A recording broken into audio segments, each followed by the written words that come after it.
Estamos ao vivo aqui da live, né, do Centro Espírita Nosso Lar, né, aproveitando aí mais essa oportunidade com o nosso querido irmão, né, do Obreiros do Bem, o Alexandre Claudino, que realmente é um trabalhador assíduo, muito disciplinado, né, aí na sua caminhada aí do Espiritismo, né, ele leciona o COEM, né, que é o curso de orientação e educação mediúnica, e hoje ele vai fazer aí uma preleção, e eu acredito piamente que é muito importante, muito mesmo.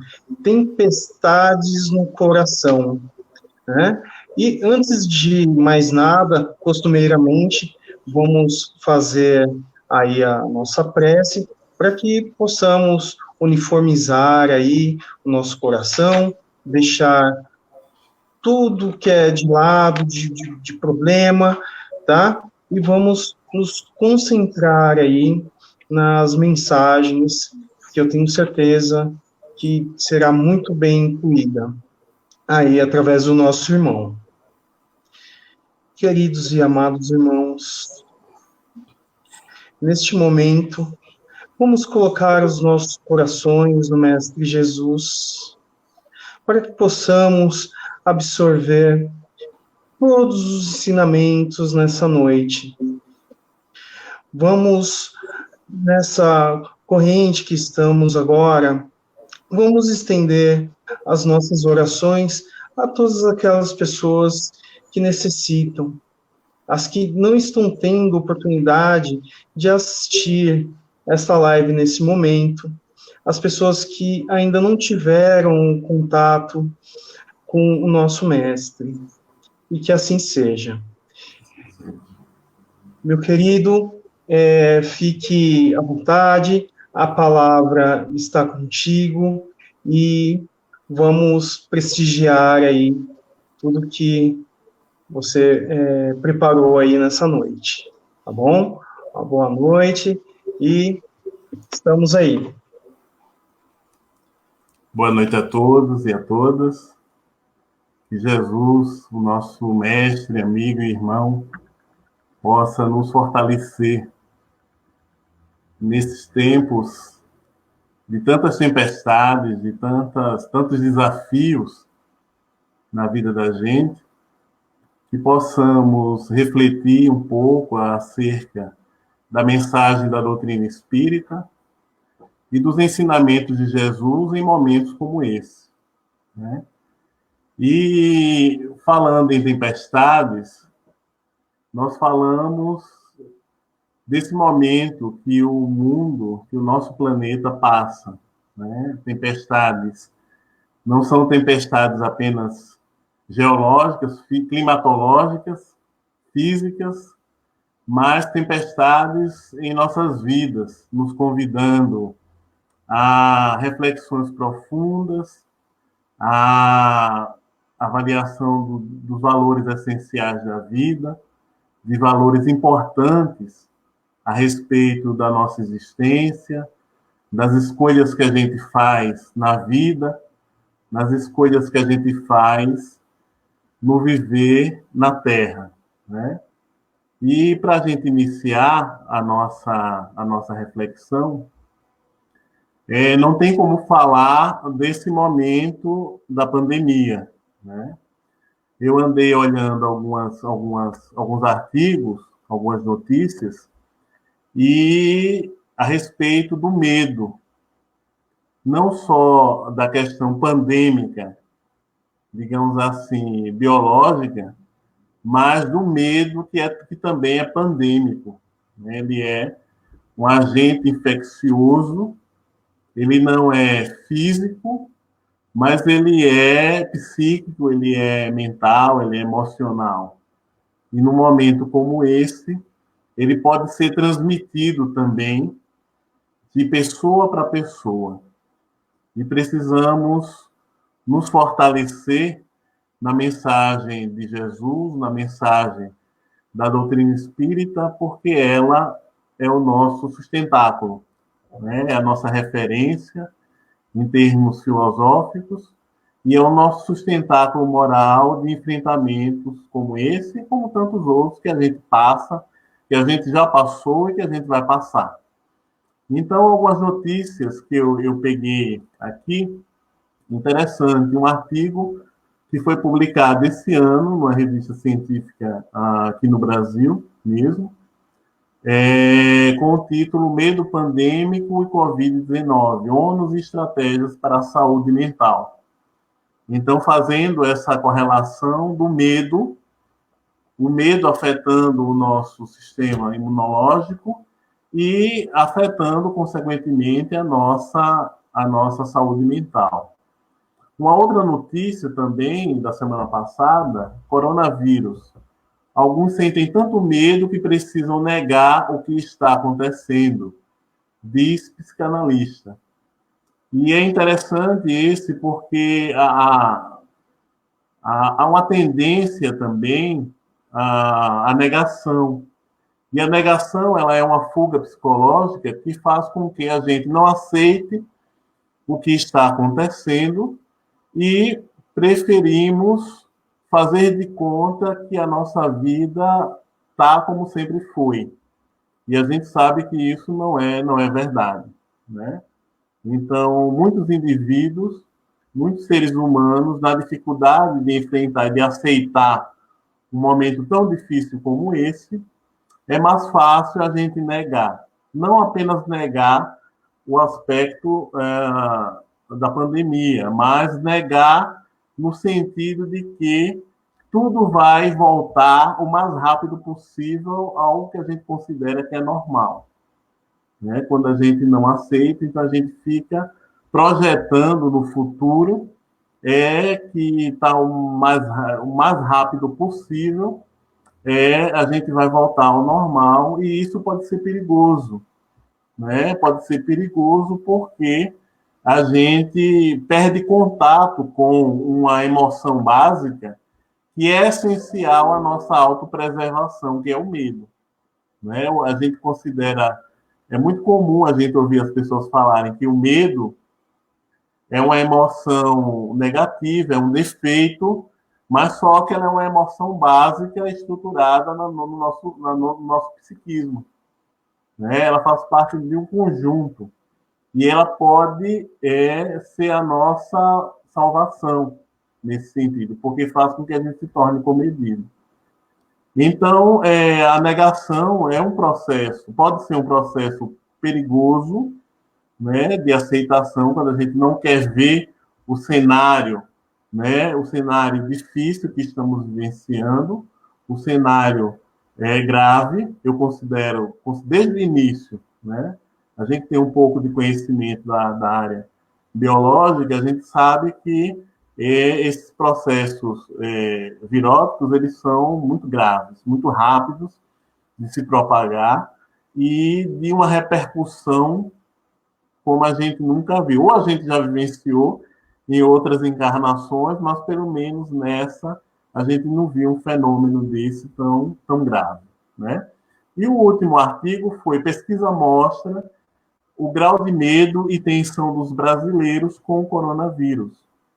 Então, o nível, né, de preocupação, de medo não só do contágio, mas do medo da repercussão em todos os sentidos da nossa vida, em todos os sentidos da nossa existência. Né?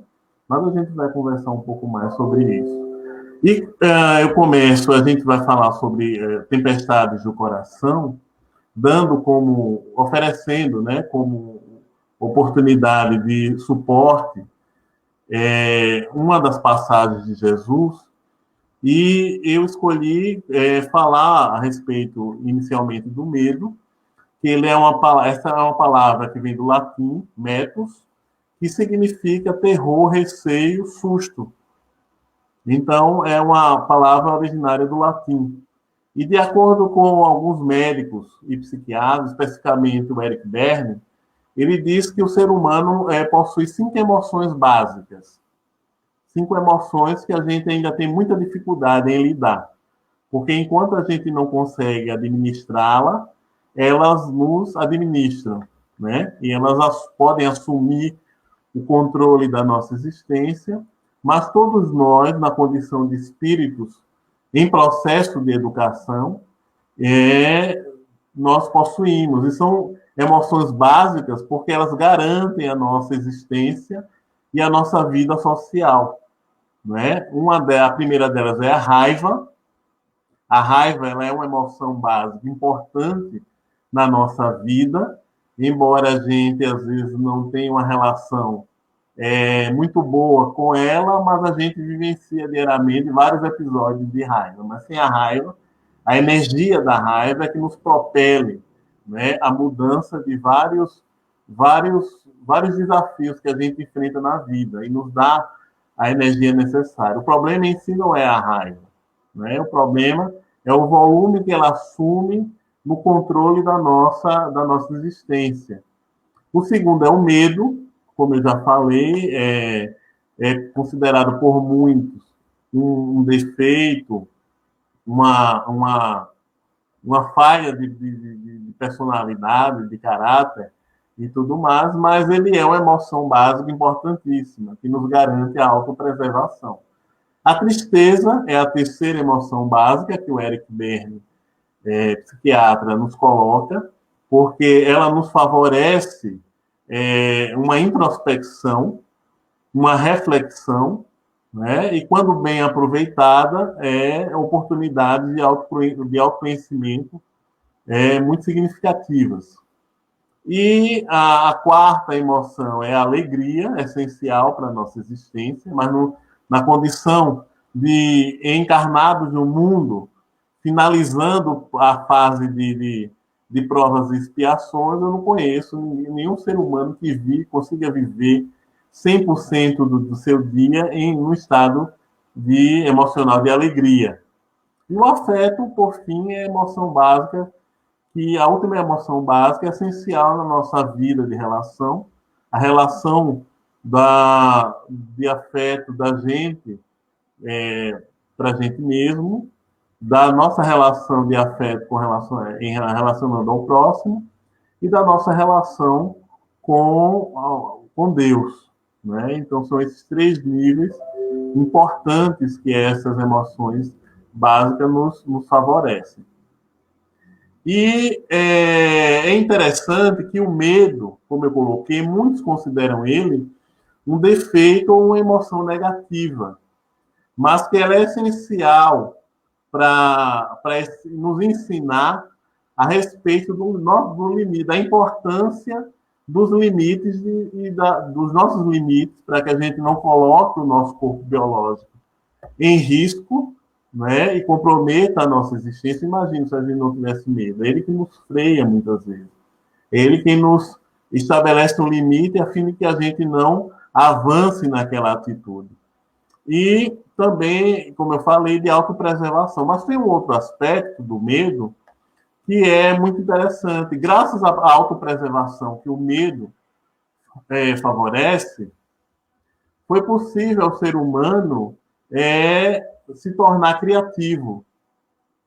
Porque o ser humano só conseguiu desenvolver a roda, só conseguiu desenvolver o fogo a partir de atitudes de autopreservação, quando eles tiveram condições de que a sua moradia, o seu local, do seu clã, da sua família, estava ali seguro, deu condições de ele liberar a criatividade. E, a partir daí, graças ao medo, que favorece a autopreservação, que favorece a criatividade. É um aspecto muito interessante que o Eric Berne nos oferece.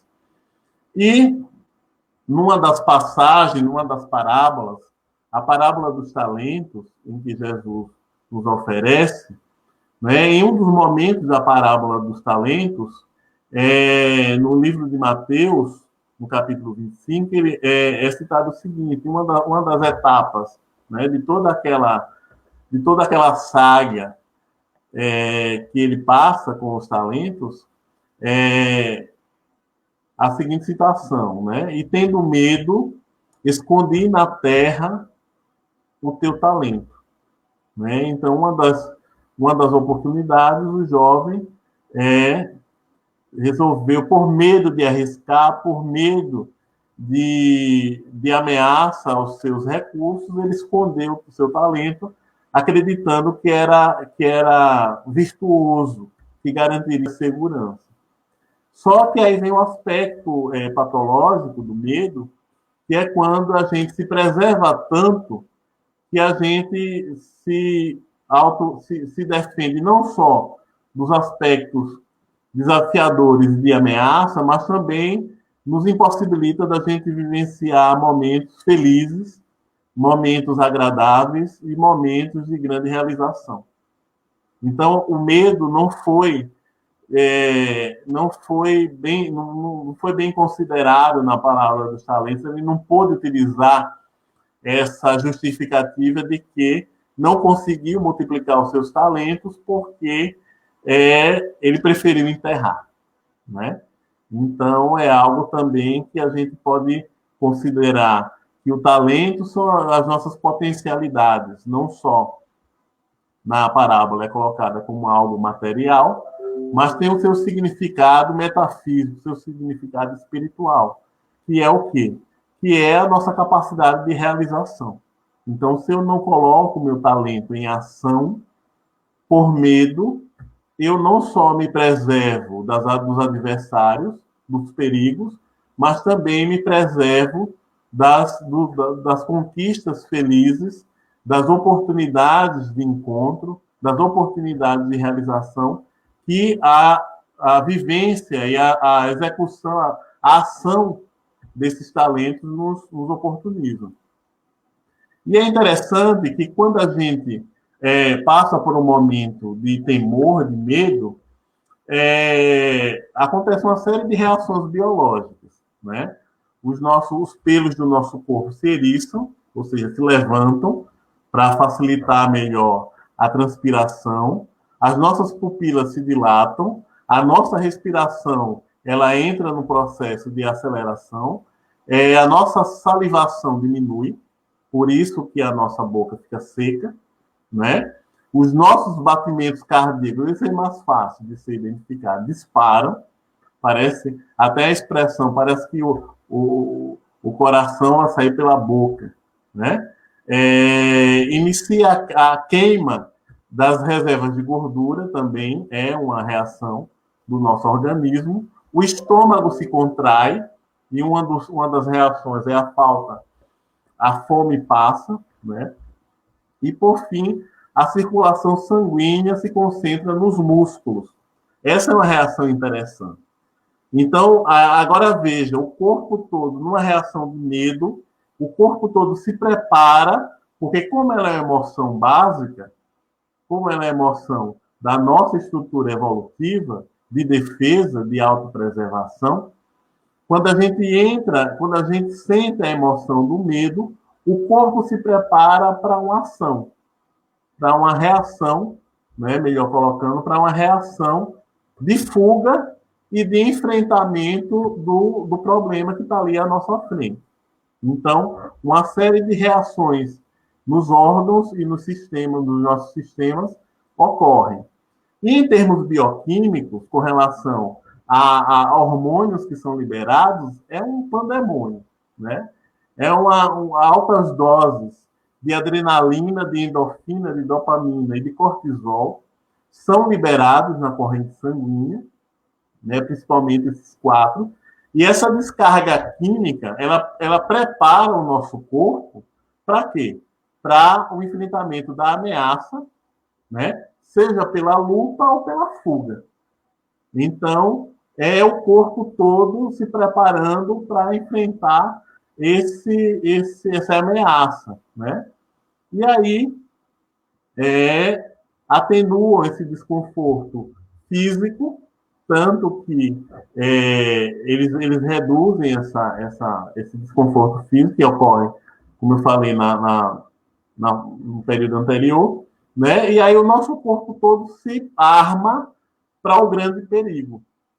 A questão é, essa é a ameaça. Ela pode ser uma ameaça real, física, né? Por exemplo, eu vi um relato de uma mãe que enfrentou um urso que ameaçava o seu filho. Estava o filhinho dela, eles iam com um amigo, brincando, eles começaram a gritar.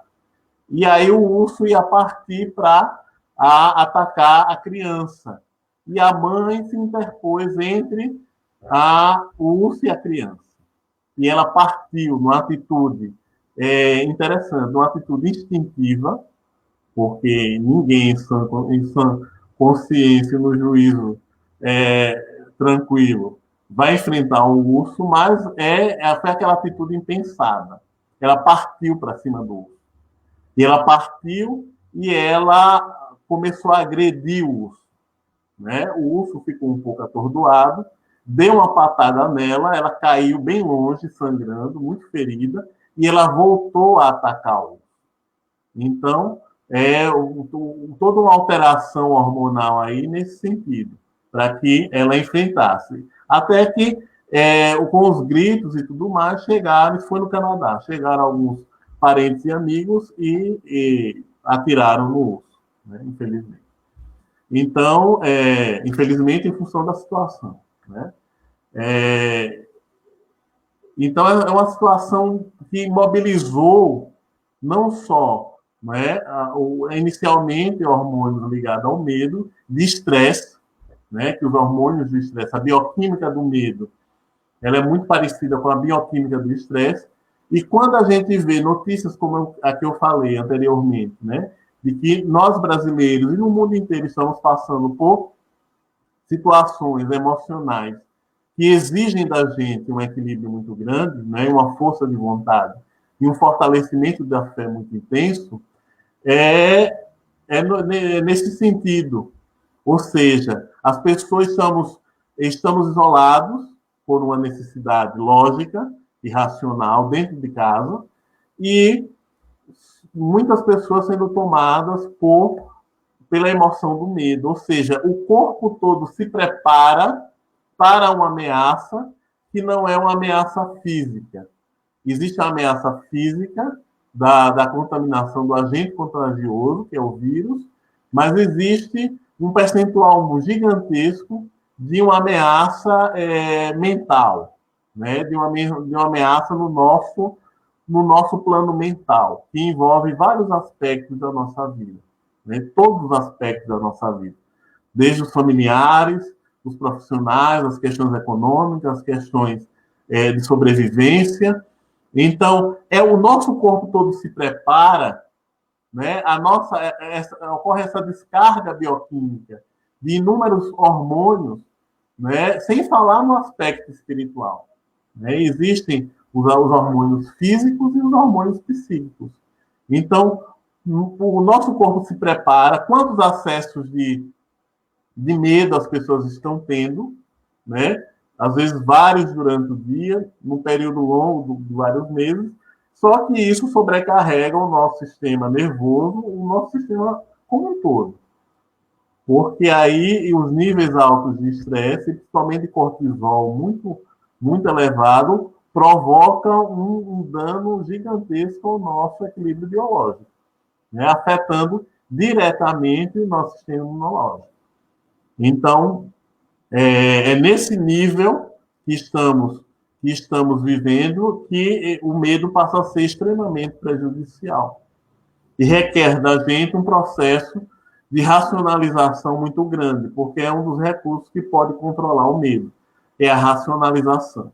Né? A racionalização é a compreensão do mecanismo que estamos vivendo, dos processos que estão acontecendo, de maneira muito honesta, de maneira muito coerente, procurando fontes de explicações que nos deem segurança, né?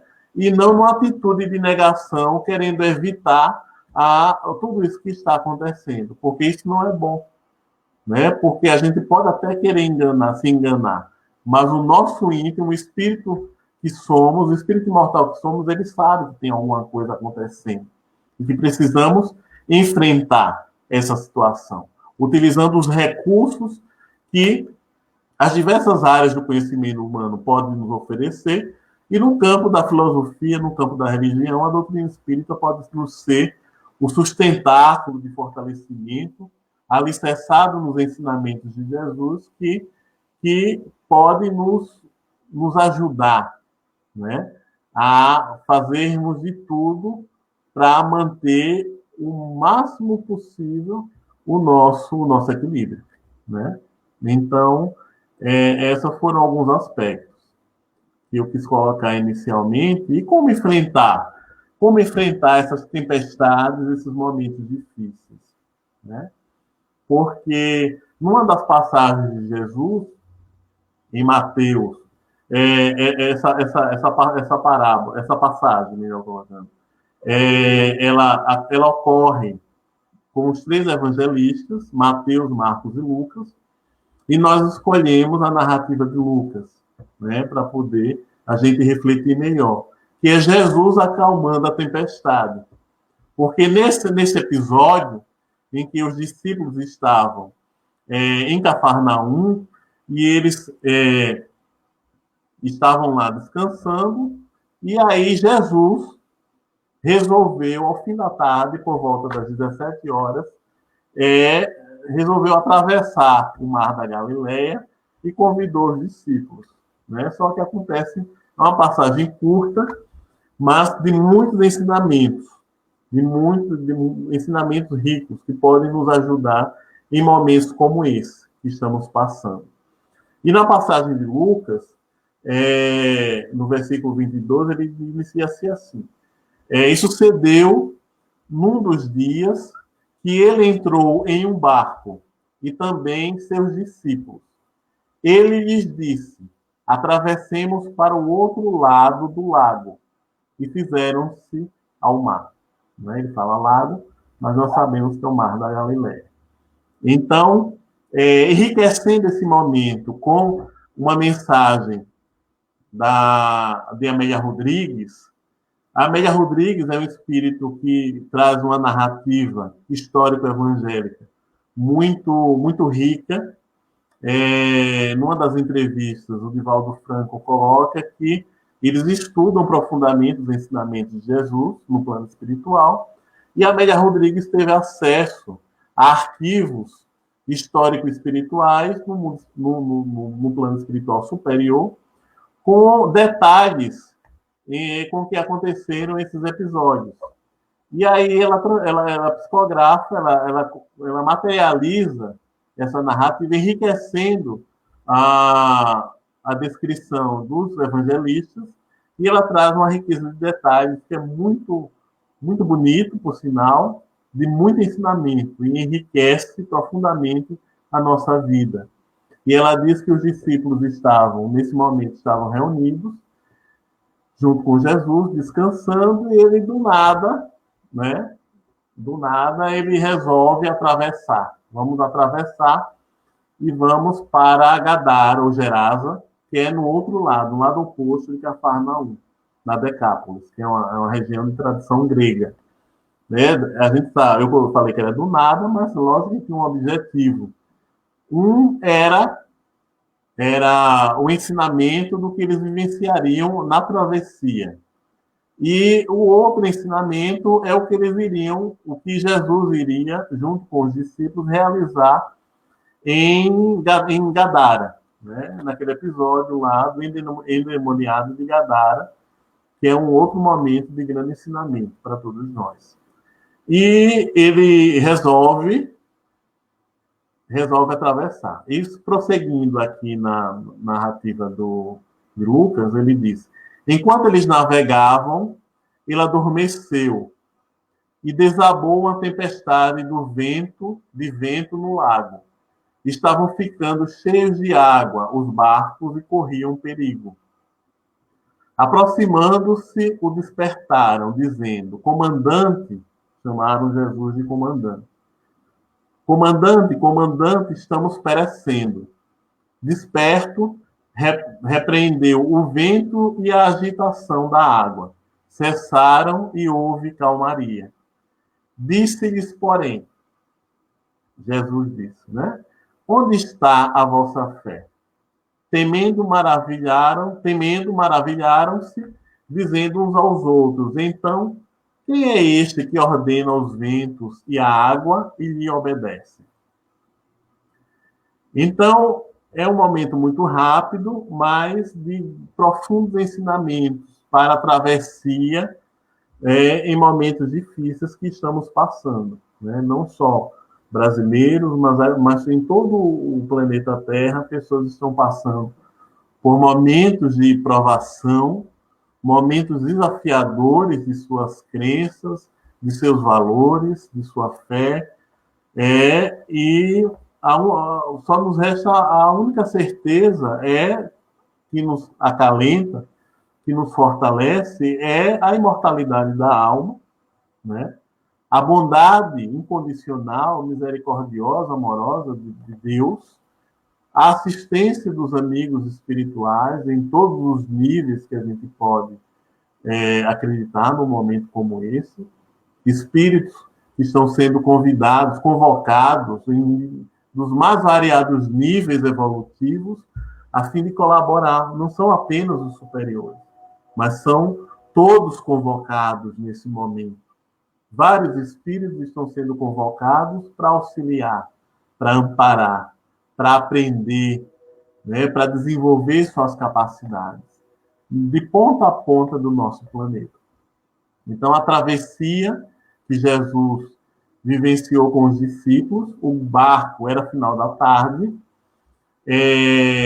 a Amélia Rodrigues nos coloca que os pescadores sabiam, né, um período de setembro a outubro, que é o mês de Tizan, no calendário judaico, era muito comum umas pancadas, tempestades, né, pancadas de chuva, estava tudo tranquilo e, de repente, caía a maior tempestade. E quando Jesus decidiu atravessar, provocou pânico em Pedro, né, que disse, o mestre está louco, né? E em Judas também. Interessante a reação de Judas, que é muito parecida com a nossa reação, né?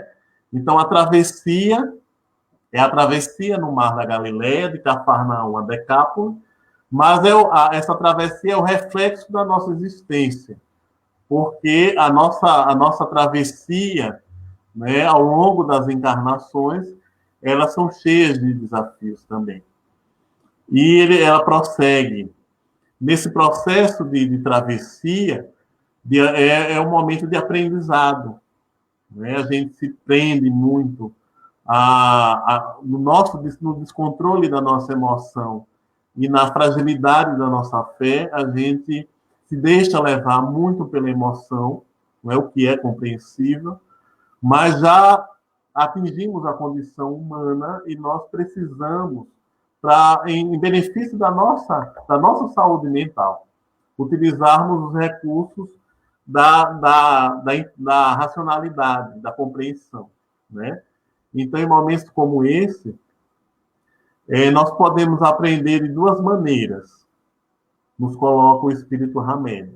É a aprendizagem consciente. A aprendizagem consciente é aquela que estamos prontos para agir e resolver as coisas. É aquele momento em que a gente se depara com a ameaça, com a situação, né, desafiadora da nossa vida, e a gente diz, é momento de agir. Vamos lá resolver da maneira que a gente pode. Então, esse processo é uma aprendizagem consciente, mediante uma assimilação atuante ou uma participação voluntária. Então, nesse processo de aprendizagem consciente, a assimilação é atuante, porque a gente está mobilizando os recursos para a gente enfrentar aquele momento de dificuldade, seja na família, seja profissional, seja econômico, seja de saúde, seja espiritual, e contando com a nossa participação voluntária. Mas há um outro nível de aprendizagem também que surte grande efeito, porque a aprendizagem consciente a gente tem à disposição, a gente pode utilizar, mas a gente prefere muitas vezes negar. ou fazer de conta que essa aprendizagem não existe, ou simplesmente cruzar os braços e nos entregar aos processos de fuga psicológica que a gente recorre tanto, né?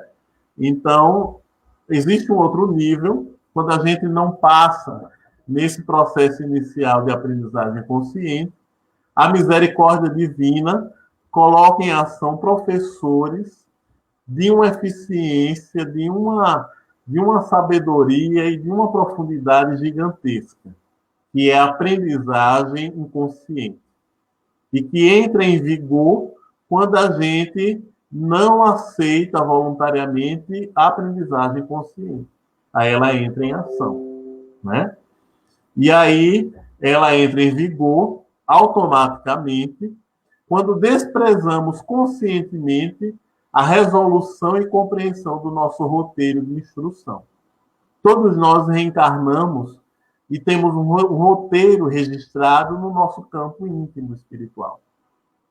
Então, quando a gente despreza a aprendizagem consciente e voluntária, né? Vamos lá, eu vou me comprometer com minha transformação interior, vou fazer de tudo para superar as minhas dificuldades, o que eu não conseguir, eu buscarei auxílio, buscarei ajuda, né? Vou procurar entender essa dificuldade que as pessoas tanto apontam em mim, ou que eu mesmo identifiquei como prejudicial, mas a gente prefere ou negar, né? Ou, digamos assim, potencializar essas dificuldades e entrar num processo de raiva, de revolta, ou incrementando e intensificando os complexos, seja de inferioridade, seja de superioridade, que tem como combustível essa negação, né, do que a gente realmente pode. E aí a gente deixa que a tempestade realmente assuma uma proporção gigantesca na nossa vida. Então, o Hamed fala que essas tempestades nos oportunizam aprendizagens a nível consciente e a nível inconsciente também, né? E nesse processo que a gente continua, né? Que é um grande aprendizado, que ninguém passa por essa aprendizagem consciente, que muitas vezes provoca dor. Eu falei que são professores, são mestres de uma eficiência assim sem igual, né? Mas que todos nós sabemos quando a gente passa por uma dificuldade profunda na nossa vida, muitas vezes é difícil compreender durante a passagem da travessia, durante a travessia, viu? Durante a travessia, é difícil a gente compreender a aprendizagem. Mas quando ela passa, a gente percebe a riqueza e o quanto a gente aprendeu, o quanto a gente mudou concepções, o quanto a gente compreendeu a nossa vida e a vida do outro, né? E aí, geralmente, a gente se entrega à dor. E num processo de dor, né, que a gente precisa compreender melhor a dor. A dor ela só é educativa quando a gente se relaciona numa atitude, aquilo que Allan Kardec coloca no Evangelho segundo o Espiritismo, de obediência e resignação. Obediência é o consentimento da razão, ou seja, a gente compreende e a gente aceita porque estamos passando por aquilo, né? A gente pode não compreender a causa, mas por confiarmos e compreendermos que Deus é amor, né, e justiça e bondade, então a gente se submete a vivenciar aquele desafio de frente, o que é muito difícil para a gente. A gente prefere, muitas vezes, fugir, correr, sair, evitar, né? Mas não tem outra alternativa. A gente pode sair, evitar agora, mas em algum momento, seja na mesma existência ou nas próximas, a gente vai se deparar, porque é uma aprendizagem que a gente precisa assimilar, né? Então, a dor ela só é aproveitável quando a gente se relaciona nesses níveis. Para a gente não entender, não compreender, não achar que basta sentir a dor, basta sofrer que já evoluímos. Isso não é verdade. Porque enquanto não houver obediência e resignação, a resignação diz lá no Evangelho segundo o Espiritismo, é o consentimento do coração, então, o equilíbrio, consentimento da razão e consentimento do coração, aí o processo de aprendizagem ele se efetiva em nossas vidas. Mas sofrer por sofrer, muitas vezes uma atitude de... Às vezes, aparentemente, a gente não demonstra, e às vezes não quer nem admitir para si, mas a gente está com raiva de si mesmo, está com raiva da família, está com raiva do agente causador daquela dor, está com raiva de Deus, está com raiva do protetor espiritual, está com raiva da espiritualidade, que diz, mas eu faço tanto, né? Eu ajudo tanto, eu sou uma pessoa tão dedicada e estou passando por isso. Quantas vezes a gente não fez esses questionamentos, né? É sinal de que o processo de aprendizagem é muito lento, né? E a gente precisa compreender esse mecanismo na nossa vida. E é interessante, como eu estava colocando, que no momento da travessia que Jesus fez com os discípulos, Judas teve uma reação que é muito interessante. Ele disse, não será uma temeridade essa viagem? Jesus sabia que o mar estava tranquilo e eles podiam ser acometidos por uma tempestade. Aí o João diz o seguinte, o Rabi está conosco, portanto, não há problema. E aí o Judas continua. Simão, porém, sabe dos perigos nesse período. Né? Ele coloca. Ele não, é interessante que ele estava num tom, a Meia Rodrigues diz que ele estava num tom de ironia com relação a Jesus, ou seja, ele nem se dirigia a Jesus. João falou sobre que o mestre estaria com eles, mas ele falou, mas Simão sabe dos perigos, como quem diz. Precisa reafirmar que é perigoso atravessar, né?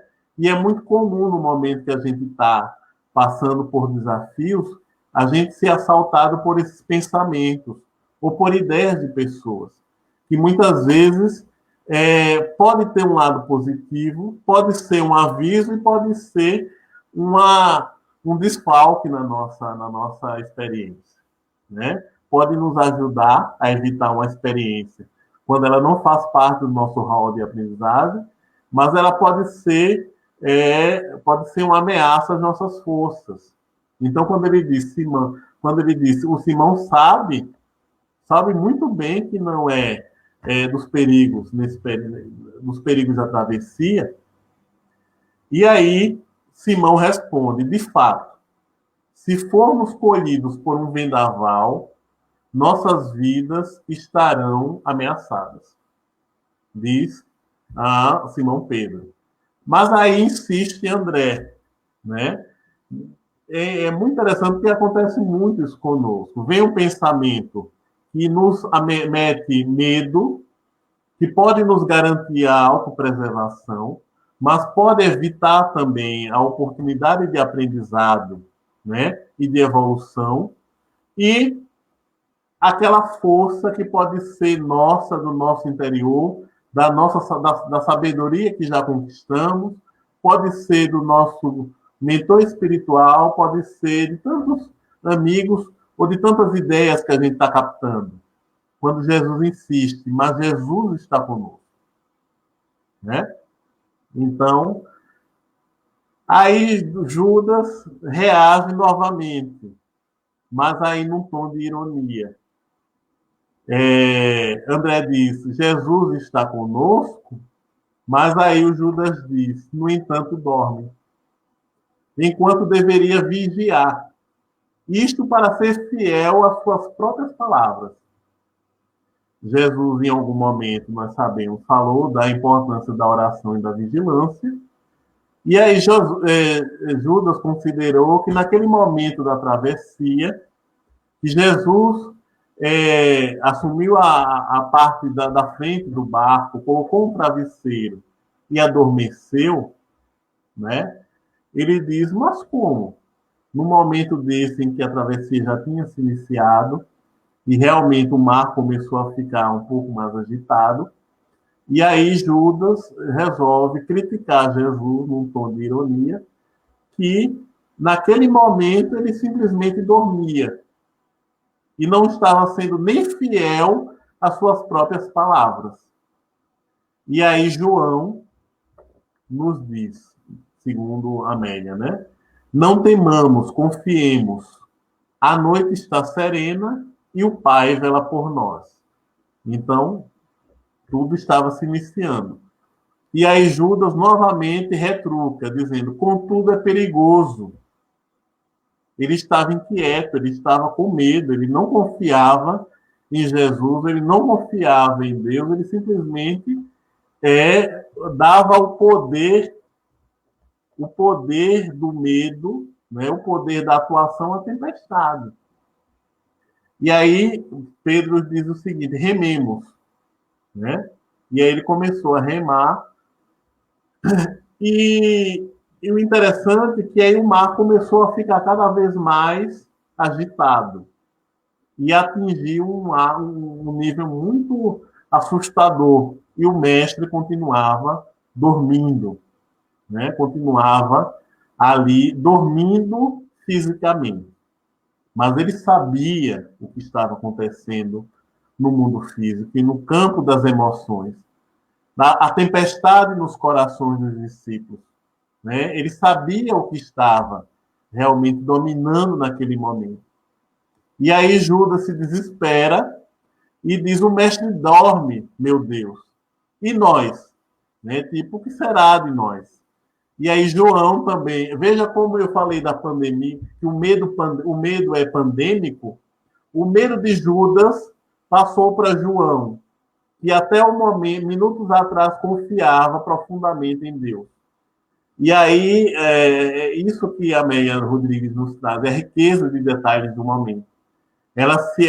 João é tomado de pânico e fica trêmulo e começa a gritar, mestre, mestre, perecemos se não nos salvares.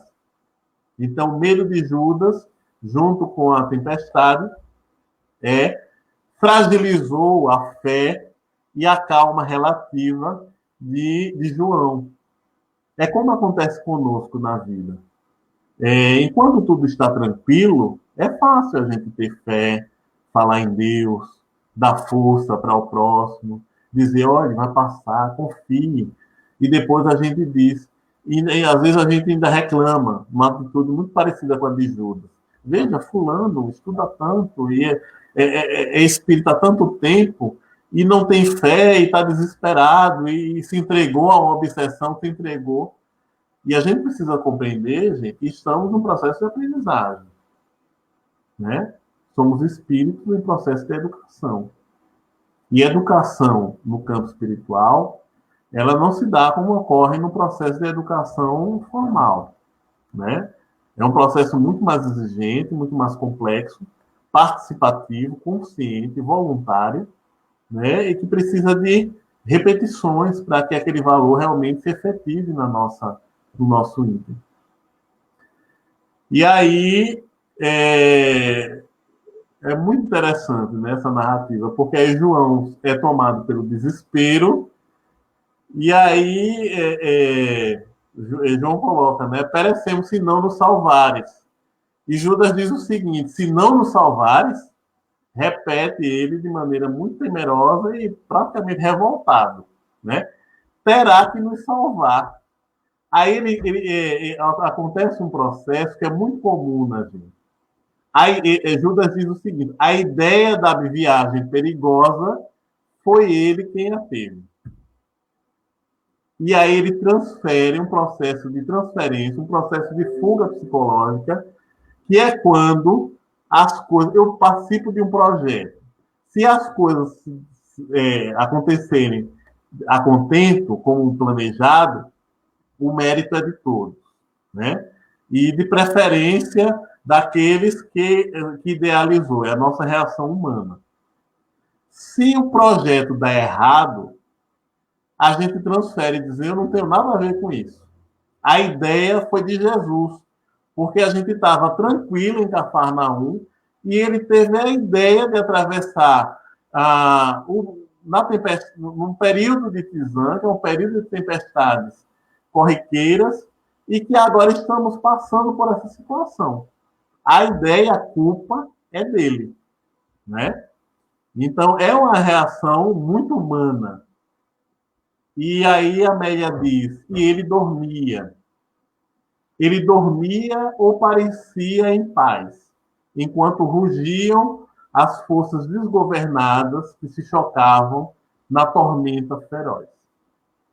Então, era uma tempestade climatológica, era um fenômeno da natureza, né? O barco se agitava intensamente, os discípulos estavam tendo a oportunidade de desenvolver e de exercitar a fé e aquilatar os seus valores, ou seja, até aquele momento, o que eles realmente conquistaram. E aí a pergunta que esse momento nos favorece, esse momento que estamos vivendo com essa pandemia, né? O que realmente conquistamos até esse instante? O que realmente nós conseguimos em termos de transformação interior? Por que é que somos acometidos pelo medo que chega a níveis patológicos? Por que somos acometidos pela depressão, pelo transtorno de ansiedade em momentos como esse? Todos os historiadores, né, microbiologistas, vários especialistas da área, epidemiologistas especificamente, sabem que as pandemias são fenômenos biológicos naturais que ocorrem periodicamente, né? Periodicamente, em condições naturais. Não quero entrar em questões artificiais, mas em condições naturais, né? Então, ela é corriqueira. E acontece em vários períodos da nossa vida de espírito. Acredito que em alguma das existências a gente se deparou ou com o início, ou com o meio, ou com o fim de alguma das pandemias, né? E pelas nossas características morais, extremamente racionais, mas muito aquém em termos morais, né?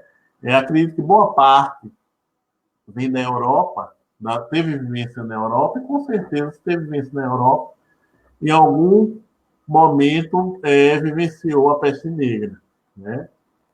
Então, que dizimou bilhões e bilhões de pessoas. Então, é um momento de transformação, é um momento de mudança, de mudança não, de reflexão, que pode levar à mudança, certo? Porque a gente diz assim, eu ouvi várias pessoas falando, mas a pandemia vai tornar a gente mais fraterno, mais amorosos. A gente precisa entender o seguinte, o ser humano é muito pontual. Estamos tendo oportunidade de exercício.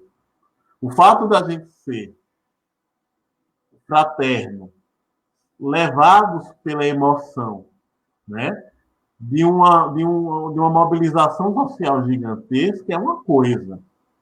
Tornar isso um valor intrínseco da nossa vivência é outra coisa, né? Porque se a aprendizagem ela não é efetivada, passa esse momento e a gente volta aos nossos hábitos corriqueiros, né? Aquilo que a gente está acostumado a fazer, reagir, agir, pensar, comprar, buscar, se atemorizar, entrar em níveis de ansiedade cada vez mais altos. Então, isso não é a pandemia que leva à transformação. A pandemia está nos oportunizando um momento de reflexão, para a gente aquilatar os nossos valores, o que precisamos, o que realmente conquistamos até aquele momento, o que realmente ficou de tantos anos em contato com a doutrina espírita, tantos séculos em contato com a mensagem de Jesus, e quando a gente se depara com a travessia num período de tempestade, como é a nossa reação? Então, essa travessia que Jesus fez com os discípulos é uma oportunidade para eles avaliarem, aquilatarem o que eles conquistaram, exercitarem a fé e de transmitir um grande ensinamento para eles. Uma vez que ele é o mestre dos mestres, né? Então, e no auge do desespero, Jesus desperta, né? E aí a Amélia Rodrigues diz o seguinte: receando o pior, assustados e trêmulos, os discípulos despertaram. Então despertaram, acho que só faltou bofetada no mestre para ver se ele acordava, porque o desespero, numa reação instintiva de medo, né, faz a gente tomar atitudes inesperadas. E apresentaram ao mestre o seu receio frágil na embarcação, que era jogada de um para outro lado pelas ondas e ventos furiosos. E é um momento muito difícil, né? Eu fiquei, enquanto eu estava preparando esse momento de reflexão, eu disse, meu Deus, se eu tivesse nessa tempestade, como seria a minha reação? Com certeza, né? Eu já sei como seria, mas seria também um momento de aprendizagem. E aí eu transpus para esse momento, e nesse momento em que a gente está sendo convidado por medidas de proteção e de segurança, né, segurança sanitária, a viver um período longo em nossa residência, muitos sozinhos, muitos acompanhados com a família, todos tendo oportunidades de aprendizado, né? Oportunidades ricas de aprendizado. Eu fiquei pensando, eu moro só, né? Talvez seja até um pouco mais fácil. Eu já vivi, disse para alguns amigos, eu já vivia no período de quarentena e não sabia, porque a gente se habitua a morar só, né? Mas na minha cidade está lá minha família, minha mãe. E como está sendo a minha reação em morar sozinho e como seria a reação caso eu morasse com minha família. Então, eu fiquei refletindo, né? Eu fiquei pensando nesse. E seriam 2 momentos de muita aprendizagem, né? De muita e bem exigentes, né? E aí ela prossegue, que eles atemorizados pela tempestade, e Jesus se ergue semelhante a um raio de sol, e reclamou com a tormenta, impondo a sua vontade, né? Quando Lucas coloca no versículo com relação ao momento em que Jesus desperta e que os discípulos gritavam, né? Gritavam e para Jesus acordar, ele desperto, diz Lucas, repreendeu o vento e a agitação da água. Cessaram e houve calmaria. Então, é muito, muito próximo daquilo que a Meia detalha, que Jesus se levanta como um raio de sol, reclamou com a tormenta, era um fenômeno climatológico das forças da natureza. Muitos dos fenômenos climatológicos têm a intervenção de espíritos que atuam na natureza, mas não só nesse sentido, né? Jesus tinha um potencial de atuação não só sobre os espíritos que, digamos assim, interferiam naquele momento de tempestade, mas também ele tinha condições potenciais espirituais e psíquicos para intervir num fenômeno natural, sem a intervenção dos espíritos, né? Pelo nível de conquistas evolutivas dele, era possível isso acontecer. E Jesus simplesmente ordena. E quando ele ordena, ele diz, calai, emudecei. A voz supera a gargalhada das forças desconexas da natureza e ele ordena mais uma vez, aquietai. E nesse momento, ele se dirige, ele se volta para os discípulos e pergunta: onde está a vossa fé? E é esse o momento que estamos vivenciando. Jesus continua com esse questionamento há mais de 2000 anos. Onde está a vossa fé? O que é a fé? Né? Já é uma oportunidade para a gente refletir em outra situação, em outra condição. O que é a fé? Onde está a nossa fé? Porque eles estavam atemorizados, porque eles não confiavam em Jesus, não confiaram nas palavras de Jesus quando escolheu atravessar, porque eles não confiaram em si mesmos, né? E quando tudo ameaçou, ainda culpou o mestre, dizendo o responsável é ele. Então, a confiança em momentos de tempestades que a gente passa é essencial. A confiança na gente, né? Então, a gente compreender o que está acontecendo, né? Se munir de recursos que expliquem com segurança, com discernimento, com lógica, né? Com responsabilidade, o que está acontecendo, respeitar as medidas de proteção para todos nós, confiar que tudo passa na vida, tudo passa, né? A gente transforma esse momento de tempestade.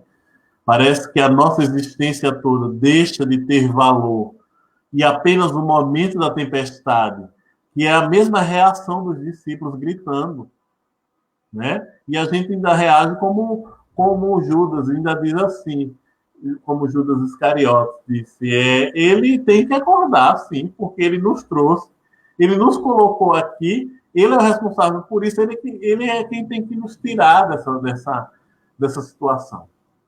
Então, estamos na travessia da nossa encarnação, passamos por desafios e muitas vezes a gente reage como Judas Iscariotes, dizendo: eu não quis reencarnar, ou a carga está muito grande, ou Jesus não está comigo, eu estou sozinho, estou desamparado, e se eu pudesse, eu não reencarnaria.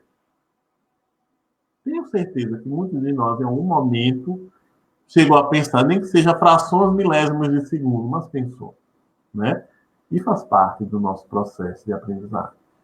Então, para a gente ir finalizando, para as tormentas do coração, Jesus propôs inúmeras diretrizes, né, para a nossa existência, para nos munir de capacidades morais para a gente conseguir superar. Jesus nos dá força para que a gente enfrente a tempestade. Ele acorda, mas ele não simplesmente acorda e acalma a tempestade. Ele acorda, pergunta aos discípulos onde está a sua fé, ou seja, faz uma convocação do nosso poder pessoal naquele momento e depois acalma a tempestade. Então, que nesse momento de travessia, de dias tão difíceis, que possamos mergulhar nas águas agitadas dos sentimentos, das nossas emoções básicas, de medo, e que a gente possa mergulhar mesmo, sentir, né? Sentir para a gente conseguir transformar. Não tem como fazer de conta que ele não existe. Não tem como negar. Quanto mais a gente tenta negar, mais força ele ganha no nosso mundo íntimo, no nosso mundo emocional. Então, que a gente possa mergulhar, que a gente possa utilizar esses recursos, os nossos recursos de esforço pessoal, o que aprendemos até o momento. O que a doutrina nos ensinou durante tantos anos, ou tantos meses, ou tantos dias, depende do tempo de contato das pessoas que estão assistindo com a doutrina espírita. Mas quanto tempo, né, a gente já está em contato? E como está sendo a nossa reação? Então, que a gente possa utilizar a vestimenta do esforço pessoal que nos garantirá uma saída, né? Um sair das tempestades de maneira segura, e que, no momento de oração, como diz Allan Kardec na Revista Espírita, quando a gente ora, a resposta sempre vem. Mas a resposta não vem como a gente quer, mas como a gente precisa.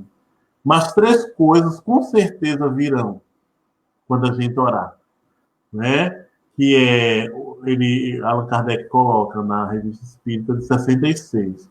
O que Deus concederá ao homem, se ele lhe pedir com confiança, é a coragem, a paciência e a resignação. Mas para a gente conseguir, a gente precisa ter confiança nele, em Deus e na gente mesmo, através do nosso esforço pessoal, do nosso poder de transformação. E para finalizar, né, eu vou ler um trecho da Amélia Rodrigues, que diz o seguinte: recordando a tempestade do mar da Galileia, merece que examinemos o mar de nossa alma e a tormenta das paixões que nos açoitam com frequência inesperada, intempestivamente, enquanto o Cristo, que deveríamos trazer internamente, jaz adormecido, sem que as nossas ações o despertem. Então, existe o Jesus físico na tempestade acalmada, e existe o nosso Cristo interno, que quando a gente passa por momentos difíceis, as nossas atitudes, solicitando, como os discípulos fizeram, mesmo com pouca fé, mas eles agiram, buscando, gritando, clamando. E Jesus acordou. E muitas vezes passamos por essas tormentas e não conseguimos acordar o nosso mestre interior, o nosso mestre interno, a nossa sabedoria já conquistada até o momento, aquilo que já aprendemos e que é a nossa conquista pessoal, né? Então, que Jesus possa nos fortalecer, nos abençoar, e teremos uma vez por semana, ou de acordo com as possibilidades, oportunidade da gente vibrar por nós mesmos, pelas nossas famílias. Nós que participamos lá do Obreiros do Bem, nós temos um grupo de radiação, e semanal, chega a 2 vezes por semana, a gente tem feito irradiações, mesmo pelo WhatsApp, descobrimos uma maneira, né, de fazer irradiações, vibrarmos e mobilizarmos os recursos da prece, da oração, da força, em favor da gente, em favor da nossa família, em favor daqueles que estão precisando, em favor das equipes médicas que estão à frente. Quando eu falo equipe médica, envolve todos os profissionais da área de saúde, maqueiros, o pessoal, médicos, enfermeiros, técnicos, fisioterapeutas, serviços gerais, todos que estão envolvidos no processo hospitalar de recuperação, todos possam ser auxiliados, porque estão fazendo muito e estão precisando de muita força, de muita vibração nossa. Pelo nosso Brasil querido, né, amado, o país que nos acolhe nessa encarnação, pelos nossos políticos, pelos nossos dirigentes políticos, que possam ser sensibilizados pelo senso de humanidade, de amor, de responsabilidade, por todos nós, né, brasileiros, pelo nosso povo, pelos pobres, aqueles que estão na rua. Nós temos casa, nós temos alimento, muitos que nesse momento não têm o que comer, não têm para onde ir, não têm onde dormir. Então, que a gente possa vibrar, aqueles que podem, uma atitude física, agir, participar junto com as ONGs, junto com organizações que nesse momento auxiliam, e que a gente possa tornar isso não um momento pontual da nossa existência, mas algo a ser incorporado na nossa prática diária. Que Jesus nos abençoe. Desculpe exceder no tempo. Obrigado aos amigos do nosso lar, a Renata, e a todos, né? Muita paz, que Jesus nos abençoe sempre e nos fortaleça. Que assim seja.